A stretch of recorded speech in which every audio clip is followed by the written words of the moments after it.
అవినీతికి పాల్పడిన ఓ పోలీసు అధికారి ఏసీబీ అధికారులకు రెడ్ హ్యాండెడ్ గా చిక్కారు.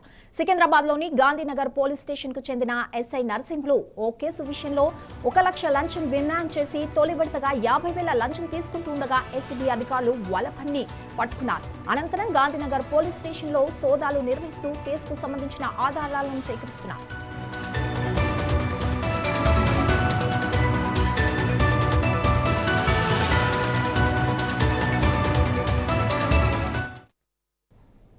సిములు గారి మీద ఏసీబీ కేసు అంటే రెడ్ హ్యాండెడ్గా ట్రాప్ అయ్యాడు. 50,000 క్యాష్ తీసుకుని ట్రాప్ అయ్యాడు.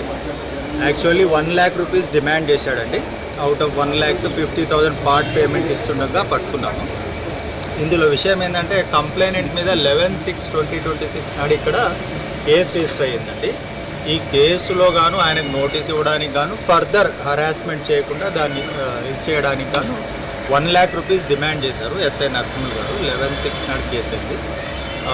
14 నాడు డిమాండ్ చేశారు. సో ఈరోజు మన పరమేశ్వరాలయం ఆపోజిట్లో ఈయనతో 50,000 కంప్లైనెంట్తో 50,000 తీసుకుంటుండగా రెడ్ హ్యాండెడ్గా పట్టుకున్నారు. క్యాష్ కూడా రికవర్ అయింది. కంప్లైంట్ నేమ్ ఏంటి మీకు ఎట్లా? కంప్లైనెంట్ పేరు సంజీవ్ సింగ్ ఠాకూర్ అండి. ఆయనది ఒక పర్ష్యూట్ డాటా సిస్టమ్ అనేసి ఒక కంప్యూటర్ ఇన్స్టిట్యూట్ ఉంది. అందులో ఆయనకు వాళ్ళ బ్రదర్కి ఇద్దరి మధ్య సమ్ డిస్ప్యూట్స్ నడుస్తుంది.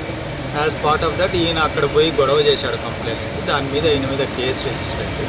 సో అందులో భాగంగా ఆయనకు నోటీస్ ఇవ్వడానికి గాను ఫర్దర్ హరాస్మెంట్ చేయకుండా సాఫ్ట్గా ఛార్జ్ షీట్ వేయడానికి దీంట్లో సిఐ గారు కూడా ఏమైనా సంబంధం ఉందా? అది వెరిఫై చేస్తున్నామండి. ఇంకా ఇప్పుడే వచ్చాం.